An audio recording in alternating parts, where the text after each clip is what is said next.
বিজ্ঞানের বিজ্ঞান জীবন বিজ্ঞান দেখা যায় যে প্ল্যান্ট সায়েন্স উদ্ভিদবিদ্যা হিসাব করে দেখলে দেখা যায় যে প্ল্যান্ট গোটাটাই লাইফটা কিন্তু পর সে একটা পানির জন্য আছে, সে একটা মাইক্রোবসের জন্য আছে, সে আবির জন্য আছে। প্ল্যান্টের লাইফটা চিন্তা করে দেখো পর প্ল্যান্ট নিজের জন্য বলে প্ল্যান্ট নিজের জন্য বাঁচে পর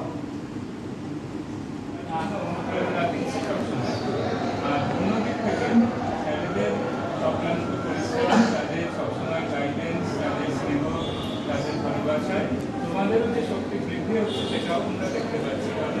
প্রত্যেক বছরই এখান থেকে যারা যারা পড়াশোনা করে বেরোচ্ছে তারা জীবনে সুপ্রতিষ্ঠিত হচ্ছে, নানা দিকে তারা বিশেষ একটি অবদান রাখছে। আনন্দ বাতাসে বাতাসে আজ মোদের বড়ই সুখের দিন, আজ ঘরের বাঁধন ছেড়ে মোরা হয়েছি স্বাধীন, আজ ঘরের বাঁধন ছেড়ে মোরা হয়েছি স্বাধীন।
আমার কিছু বন্ধুরা এসে বললো যে তোকে টিচার্স ডে প্রোগ্রাম করতে হবে। এবার আমি তো এটা শুনে ভয় পেয়ে যাই যে টিচার্স ডে প্রোগ্রামে আমাকে স্পিচ দিতে বলেছে। এবার আমি তো সেরকমভাবে কোনোদিন স্পিচ দিইনি, আর সেরকমভাবে আমি কোনোদিন পার্টিসিপেট করতাম না স্কুলে, সেরকম স্পিচ টিচে স্পোর্টসে থাকতাম কিন্তু স্পিচে থাকতাম না কোনোদিন। এবার সেই ভয়তে আমি প্রথমে না করি, কিন্তু ওরা বলে না, তোকে তোর যে সবাই ফার্স্ট বেঞ্চের ছেলেরা যারা ভালো ছেলেরা তারাই কেন স্পিচ দেবে, তুই ব্যাক বেঞ্চারে কেন দিতে পারবি না, তোরও তো একটা দৃষ্টিভঙ্গি আছে। তো বেশ তা আমি তো ভাবলাম ঠিক আছে, বেশ বলা যাক, তাহলে আমি পেছনে বসে বসে কি অনুভব করি। তো এবার কথা হচ্ছে যে আমার যেহেতু ছোট থেকে বড় হওয়া হয়েছে আমার ঝাড়খণ্ডে, এবার আমি খুব একটা ভালো বাংলা বলতে পারি না, লিখতে পারি না। তো আমি কিছুটা আজকে বাংলা ইংলিশ মিশিয়ে কিছু একটা বলবো, বুঝে নিও। আর আমার প্রিপারেশন কিন্তু খুব ভালো, আমি কালকে রাতে প্রিপেয়ার করেছি।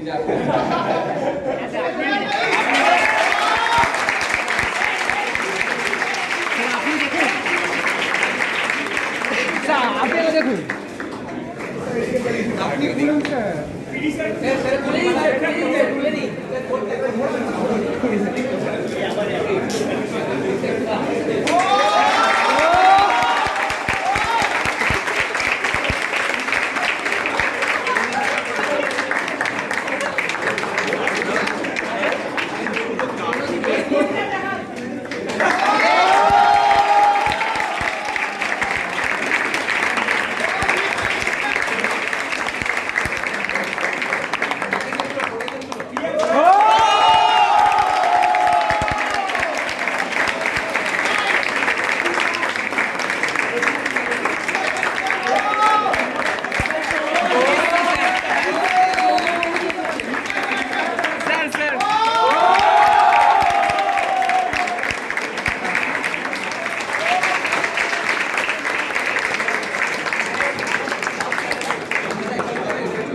স্যার আপনারটা দেখুন সবাই একসাথে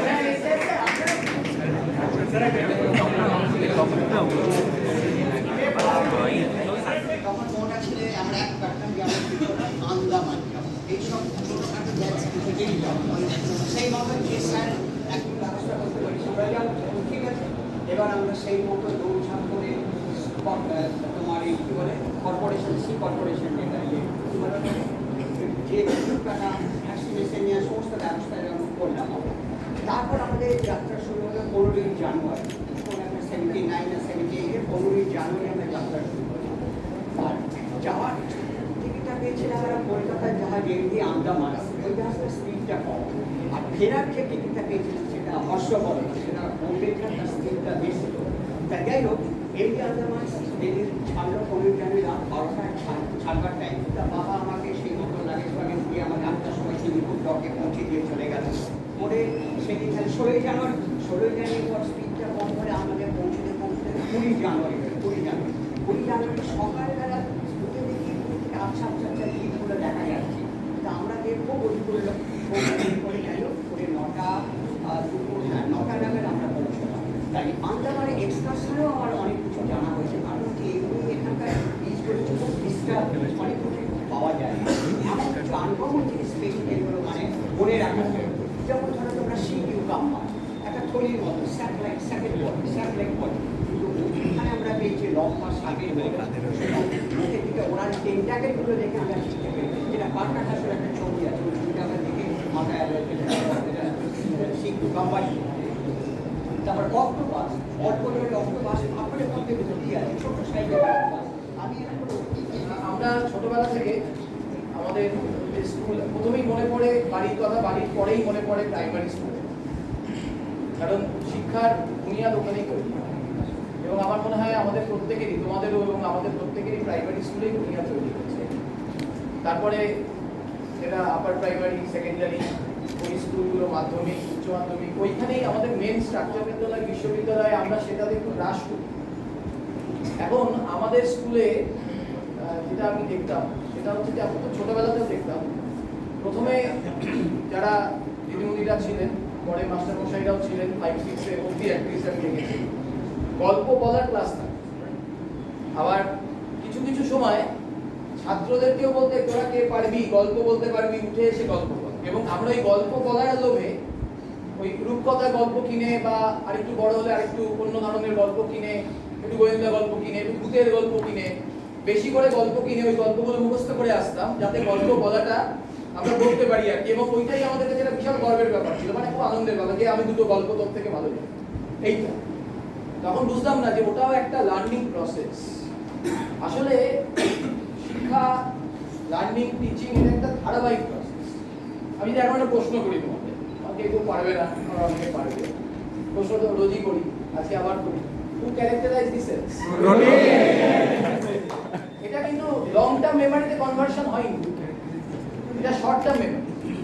কিছুদিন বাদে এটা তোমরা ভুলে যাবে যদি ওই অজয় স্যারের কথা টেনে পড়ি যদি স্যার যেরকম এক্সপেরিমেন্টাল প্রসেসের মধ্যে দিয়ে যান যদি তোমরা কোনোদিনও প্রোটিন সত্যি সত্যি সেলের ক্যারেক্টার ডিটারমাইন করে এটা নিজে হাতে করতে পারো সেই দিন কেবল এই স্টেটমেন্টটা এই নোশনটা লং টার্ম মেমোরিতে কনভার্ট জেমস এর যে কথাটা বলছিলেন ওই কথাটার সঙ্গেই সূত্র ধরেই স্যারের সূত্র ধরেই বলছি একটা কথা সেটা হচ্ছে স্যার বলছিলেন যে প্রত্যেকের ভেতরে অজস্র সম্ভাবনা রয়েছে এই যে অজস্র সম্ভাবনা রয়েছে এটা আমাদের এপিক একটা কাহিনী আছে রামায়ণ বলে তাতে হনুমানের মধ্যেও যে সম্ভাবনা ছিল সেটা হনুমান বুঝতে পারেনি যে হনুমানের মধ্যে এত ক্যাপাবিলিটি ছিল সমস্যাটা আমাদের ভেতরে ওই হনুমানের মতো সম্ভাবনার ময় ছেলে সংখ্যা কম নেই সমস্যাটা রয়েছে জাম্বুবানের মতো মানুষের যে তার ভেতরে সেই সম্ভাবনাটাকে যে আছে সেটাকে বুঝিয়ে দাও এই জাম্বুবানের অভাবের জন্য এত সম্ভাবনাময় ভবিষ্যৎ থাকা সত্ত্বেও সম্ভাবনা ফুটে উঠতে পারছে মধ্যে আমার মনে হয় যে আমাদের জীবনের সবথেকে প্রথম শিক্ষক হচ্ছেন আমাদের পিতামাতা এবং এটা যে পিতামাতা যে শিক্ষক এখন উচ্চ শিক্ষিতের অভাব নেই কিন্তু সমস্যাটা হচ্ছে এখন সুশিক্ষিতের খুব অভাব। আর এই সুশিক্ষার জন্য যে সংকল্প আমার জানা নেই আর কোনো কলেজে হয় কিনা, কারণ যেহেতু আমি এই কলেজে পড়েছি আর আমার সে ধারণাটা নেই। সেটা আমাদের ওই সংকল্পের দিন আমি শুনেছি, ওখানে একটা মন্ত্র উচ্চারণ করে হাতে ওই হরিতকি বেলপাতা এইসব নিয়ে সংকল্পে পাঠ করানো হয়, মাতৃদেব ভব পিতৃদেব ভব আচার্য দেব ভব। বুঝলাম। তো আমার সেরকম বলতে যার কোনো এক্সপিরিয়েন্স নেই, এক্সকারশন এক্সপিরিয়েন্সটা আছে সেটা ক্লাসে হবে, এখানে বলাটা যাবে না। এমন ইনসিডেন্ট হয়েছে যেগুলো মানে সিনিয়র টিচাররা রয়েছে তো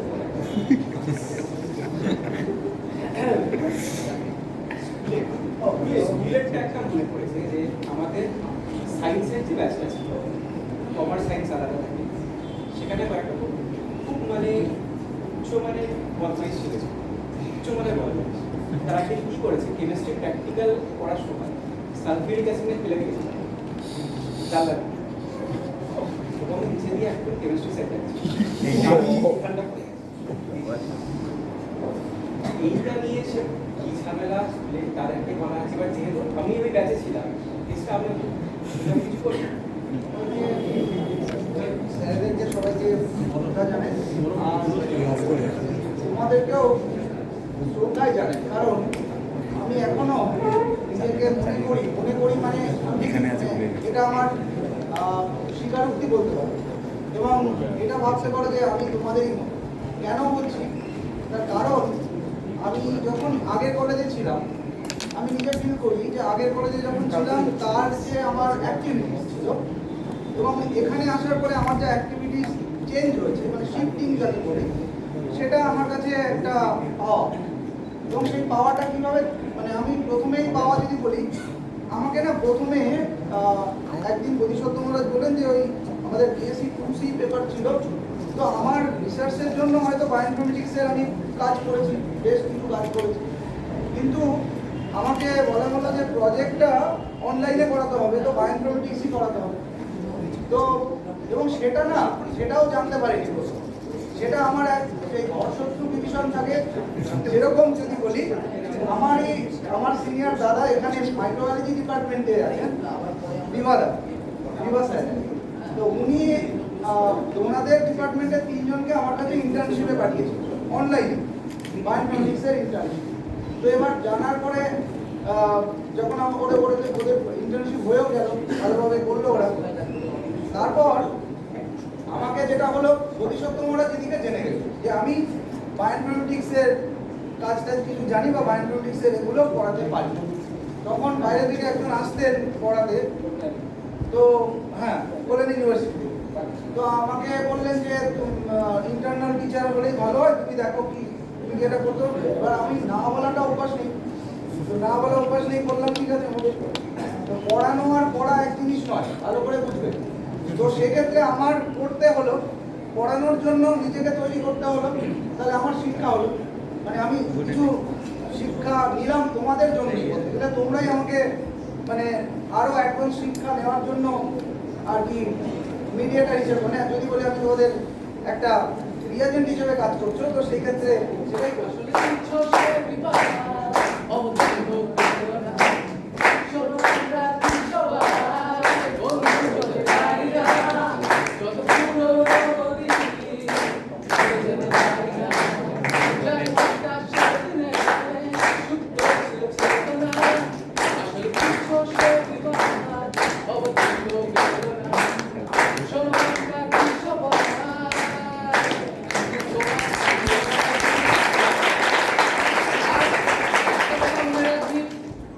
সামনের বেঞ্চে বস বা পেছনের বেঞ্চে বস,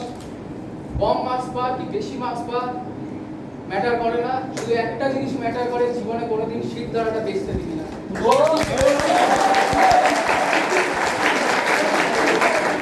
সেটা হচ্ছে আমাদের স্কুলে একটি ইংলিশ স্যার ছিলেন, বীরেন স্যার, এখনো আছেন স্কুলে, আমার এখনো তার সঙ্গে যোগাযোগ আছে।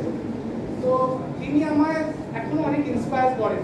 কেন আমি বলছি তার একটা কারণ হচ্ছে, যখন আমি স্কুলে পড়তাম তখন অব্দি আমার না কোনো অ্যাজ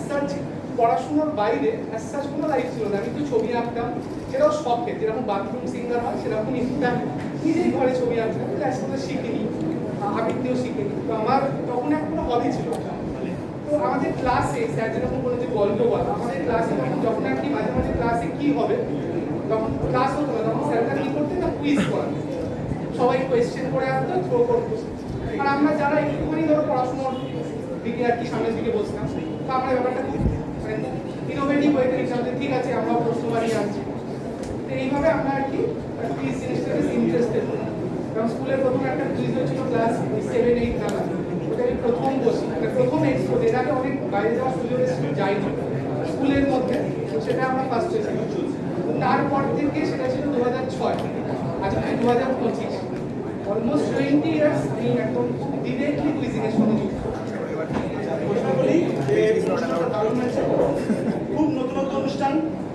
এবং বেশ কিছু জিনিস, যেটা ছবির ব্যাপারটা অসাধারণ আইডিয়া, দারুণ, প্রত্যেকটা ভালো লেগেছে, এটা ফার্স্ট অফ অল বলা। দ্বিতীয় কথা, সময় বেশি নেই এবং বিরিয়ানি কিন্তু এসে গেছে। তো মজার কথা, আজকে বিরিয়ানিতেই থাক, আর বেশি কিছু বলবো না। বিরিয়ানি কিন্তু শর্ট টার্ম থেকে লং টার্ম হতে হবে, সেই জন্য বিরিয়ানির জন্য আমরা সময় বেশি রেখে, আর আরো কিছু আমাদের প্রোগ্রাম আছে, বেশি নয়, বাকি মজার কথা, বাকি যা গল্প সব এক্সপিরিয়েন্স সব ক্লাসে হবে। আচ্ছা